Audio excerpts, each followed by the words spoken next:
Audio Jungle. ሰላም እንደምን ቆያችሁ? በዓለም ዳርቻ ሁሉ ያላችሁ ውድ የበላይ ቮይስ ቤተሰቦቻችን ለሰዓቱ ያዝናቸው መረጃዎች ተደማጭ እናደርጋለን። አብራችሁን ቆዩ። ሰከላ ግሽ አባይ ጤና ጣቢያ የሚሰሩ የጤና ባለሙያዎች የትርፍ ሰዓት ክፍያ አይከፈላቸውም ተባሉ።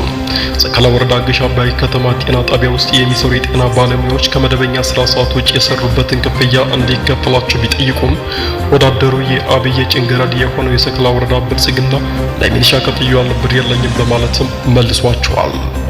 የቻለ አድማሱ የአማራ ፋኖ በጎጃም አገው ምድር 3ኛ ክፍለ ጦር የጊዮን ብርጌድ ህዝብ ግንኙነት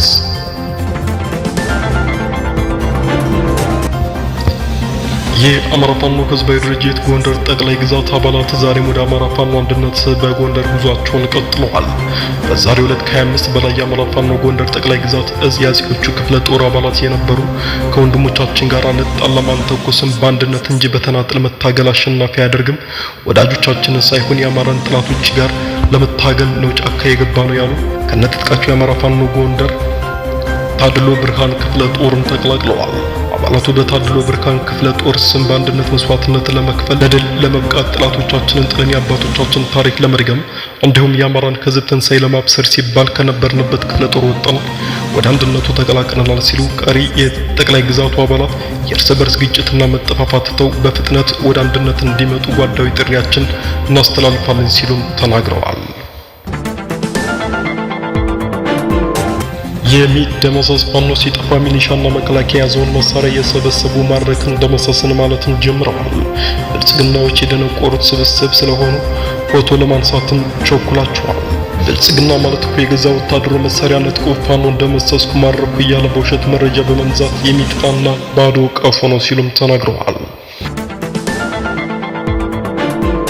ዋናው የሚኒሻ ጠርናፊ ጥጋቡ ባየ በድንቅ ኦፕሬሽን ተገደለ። 9ኛ ሳሙኤል አወቀ ክፍለ ጦር አባይ ሸለቆ ብርጌድ ዛሬ በወሰደው የተጠና ኦፕሬሽን ካገዛዙ ጦር በኮሎኖች ቀጥተኛ ትዕዛዝ ተቀብሎ ሚኒሻን ሲያደራጅ የአርሶ አደሮችና የነጋዴዎችን ትጥቅ ሲያስነጥቅ ቤት ለቤት የብልጽግና ሰራዊት እየወሰደ ሲዘር በጅምላ ሲያሳስርና ሲያስደበድብ በነበረው ዋና የሚኒሻ ጠርናፊው የብልጽግና ታማኙ ሎሌ ላይ ከሰዓት በወሰደው ጥንቅቅ ያለ ኦፕሬሽን በመርጦ ለማርያም ከተማ ማዕከላዊ ቦታ ሴንትራል ሆቴል ፊት ለፊት ጥጋቡ ባየን ኢላማ ያደረገው የቅጣት እርምጃ በተሳካ ሁኔታ በመፈጸም ጥጋቡ ባየን ማስወገድም ተችሏል።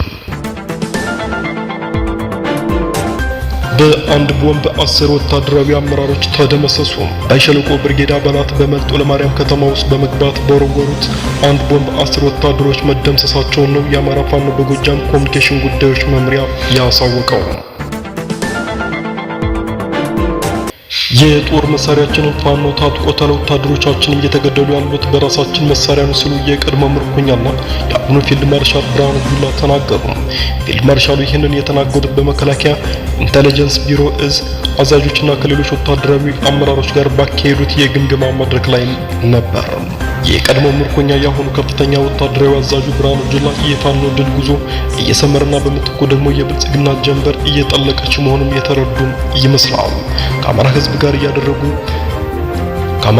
ያደረጉት ባለው ጦርነት ሀገሪቱ አለኝ ከምትለው ጦር ጀምሮ እስከ መንደር ሚሊሻ ድረስ ዘመናዊ መሳሪያ በማስታጠቅ ያሰለፈነው የነ ብርሃኑ ጁላ ቡድን በመቶ ሺዎች የሚቆጠሩ ወታደሮችን አስጨርሶ ደመና የዘገነ ይመስላል። አሁን ላይም ባዶ እጁንም ቀርቷል ተብሏል።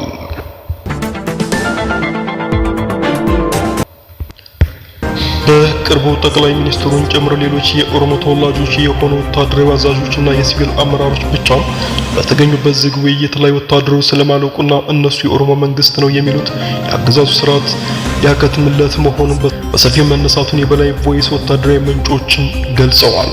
በውይይቱ ላይ ነገሮች በንፋስ ፍጥነት እየተቀየሩ መሆናቸውና የብልጽግና ጀንበር እየጠለቀች መሆኑ ተነስቶ ይህንን የኦሮሞን መንግስት በአጭር ጊዜ መታደግ እንዳለባቸው ተጠቅሶ ሁሉም የስራ ዘርፍ ክፍፍል ወስደዋልም ተብሏል። በተጨማሪም በጦርነቱ ያለቀውን በመቶ ሺህ የሚቆጠር ወታደር ለመተካትና ብልጽግናን ዙፋን ለመታደግ ሲባል ታዳጊዎችን ጨምሮ ወጣቶችን በግዳጅ እየታፈሱ ወደ ወታደራዊ ማሰልጠኛ ጣቢያ እንዲጓዙ የተወሰነ ሲሆን ይህ ውሳኔም ካለፉት 2 ሳምንታት ጀምሮ ተግባራዊ እየተደረገ ይገኛል። በእርግጥ ፋኖ እንደ አማራ አንዱ የሆነ መዋቅር እስካሁን ባይዘረጋም አሁን ባለበት ሁኔታ ሆኖ አገዛዙን በዚህ ልክ ካፍረከረከ አንድነቱን አበሰረ ማግስት ደግሞ የ4 ኪሎ ኦነግ ወደ መቃብር ተምዘግዝጎ እንደሚወርድም እሙን ነው። ከሰሞኑ ደግሞ በአራቱም ቀጠና የሚገኙ ፋኖች ገና መከላከያ ሰራዊት ያልታጠቃቸውን ጨምሮ አዳዲስ የጦር መሳሪያዎችን ታጥቀው ምስል መልቀቃቸውን በብልጽግናው ቤት ብርቱ ድንጋጤም ፈጥሯል።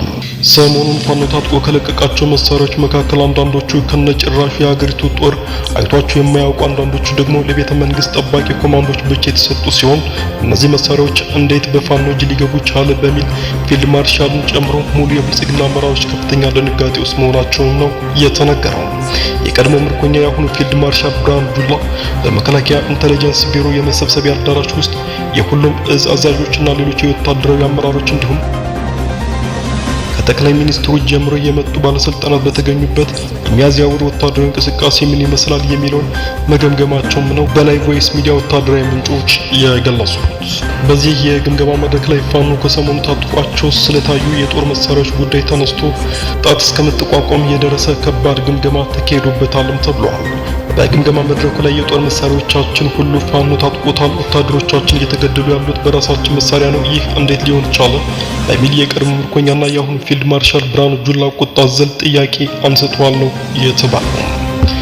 ፊልድ ማርሻሉ አክለውም ፋኖ እኛ ያልታጠቅናቸው መሳሪያዎች የታጠቀው የእኛ ባላንጣ የሆኑ ጎረቤት ሀገራት አስታጥቀውት ነው ቢባል እንኳ ነገር ግን ከቤተ መንግስት ወጥተው የማያውቁ መሳሪያዎቻችን እንዴት በፋኖች ሊገቡ ይችላሉ ሲሉ በንዴት ጡፈው መጠየቃቸውም ተሰምቷል። የቀድሞ ምርኮኛ ሆኑ ኢታማዦር ሹሙ ብርሃኑ ጁላ ለቤተ መንግስት አድበው የነበሩ መሳሪያዎቻችን አሳልፎ የሚሰጥ ከኛ ውስጥ ያለው ባንዳ ነው ሲሉ ጣታቸውን ወደ እዝ አመራሮቻቸው እየጠቆሙ ተናግረዋል። በመከላከያ ኢንተለጀንስ ቢሮ ስለተካሄደው ግምገማ መረጃውን ለበላይ ቮይስ ያደረሱ ወታደራዊ ምንጮች ፋኖ እንደሚያደርገው ድል ጉዞ እየሰመረና በምትኩ ደግሞ የብልጽግና ጀንበር እየጠለቀች መሆኑን ወታደራዊ አዛዦቹ የተረዱ ይመስላሉ ሲሉም ገልጸዋል።